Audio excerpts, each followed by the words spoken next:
First up is Les Mills Sprint. No, this is not a cycling class. It's a HIIT class where the bike is just your accessory. This is everything you need to know about how and why Sprint works. Les Mills Sprint burns calories. Your body needs energy, aka calories, to perform physical activities. Energy, calories, are supplied to the body through one of three energy systems, which are either aerobic or anaerobic. The aerobic system uses fats and carbohydrates. The lactate anaerobic system uses carbohydrates. And the phosphate anaerobic system uses both fats and carbohydrates. The shift between energy systems depends on the intensity and the duration of activity. In short, intense bursts of exercise rely mainly on the anaerobic systems. The demands during the workout, followed by the need for muscle to recover afterwards, results in an increased resting metabolism. Elevating our metabolism means we continue to burn calories after the workout. Long story short, Les Mills Sprint burns calories and keeps burning calories even after the workout. Sprint improves your cardio fitness. When you exercise regularly, our cardiovascular system becomes stronger and more efficient. If you exercise at a higher intensity with HIIT programs such as Sprint and Grit, these adaptations are even greater. You can measure the relative intensity of your exercise by looking closely at how fast your heart beats per minute. Your heart rate, or we will call it your HR, for example. On average, your maximum heart rate, or your MHR, is calculated at 220 minus your age. For example, mine is 220 minus 38, which is 182 beats per minute. Both Sprint and Grit are designed with intensity levels that drive the heart rate above an average of 85% of maximum for 20 out of the 30 minutes of each workout. So, long story short, Sprint helps reduce the risk of heart disease. Sprint also increases your lean muscle mass by improving muscle strength and endurance. Sprint participants, you, of average fitness levels can expect to feel positive changes in their body mentally and physically by doing 2 Sprint workouts per week. Strength gains occur in the first few weeks of Sprint training due to the improved efficiency of the neuromuscular pathways. Further gains can be experienced at around 6 to 8 weeks as the body develops extra leg muscles to cope with the demands of the workout. In short, Sprint tones your muscles, increases your metabolism, and makes you stronger. Let's talk about Sprint technique, load, and positioning. And here we have Brianne Anderson. She is our Senior Director of Healthy Living and teaches several formats here at Two Rivers, and Sprint is one of her favorites.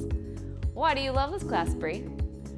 Well, one thing that I really love about Sprint is it gives us additional endurance for other programs that we have, helps increase our heart rate and hit that max threshold to make every other format that we do a little bit easier. Never easy, just a little easier. I like that. Nice. Shall we get down to business? First, let's talk about bike setup. Before any Sprint workout can begin, you must correctly set yourself up or ask the instructor for help. While you're off the bike, start by adjusting the seat to match the top of your hip bone, as Bri is demonstrating. On the bike, in a seated position, keeping your hips level, put one leg at 6 o'clock. If the heel touches the pedal with a straight leg, you have a good seat height for producing great force. The angle of the knee should be about 15 to 20 degrees. If your heel easily touches the pedal and the knee is bent, then the seat is too low. If you cannot reach the pedal without losing your hip alignment, then your seat is too high. Next up, handlebar height. Handlebars should be level with the seat or slightly below to encourage effective muscle recruitment and maximize power output. How's that feel, Bri? If you have lower back problems, you may want to raise it above the seat. This position helps you move with a little less stress as possible on the spine, shoulders, and neck. Now let's get started. First up, we have a sprint. You want to lighten that load. Slide forward in the seat. Hands either in the dip or the mid bar. Chest is lifted. Hips, knees, ankles in line with your toes. Your abs are braced. Slide forward in the seat. You're gonna recruit more quads and you're gonna go fast. Point the toe, shorten up the circle, and as fast as you can, but with control. Notice how Bree is keeping her upper body stable. Next up, we have standing power. So a moderate to heavy load. She's neutralizing her foot. Hips are coming forward towards the handlebars. Chest is lifted. Look up, open up those airways. Your pedal speed here would be on the beat. 1, 2, 1, 2. Next up, we have seated power. Moderate to heavy load. Once again, neutralizing the foot. Tip forward from the hips. Chest is lifted. Same cadence. 1, 2, 1, 2. Next up, we have standing strength. You are going to be in a heavy load. In standing strength, you need those handlebars. You're shifting your weight side to side. Push your hips back. Your butt should touch that seat with every rotation. You're dropping your heel to wake up your posterior chain. You should feel this in your calves, your hamstrings, your glutes. Your knee should be behind that pedal. You are stronger when you stand due to your full body weight driving the pedals. Make sure you have enough load on the bike to counterbalance your weight. Very nice. Second to last move, seated strength. Tipping forward from the hips, pushing them back on that seat. Once again, shifting your weight side to side, waking up that posterior chain. Is it awake, Bree? Yep.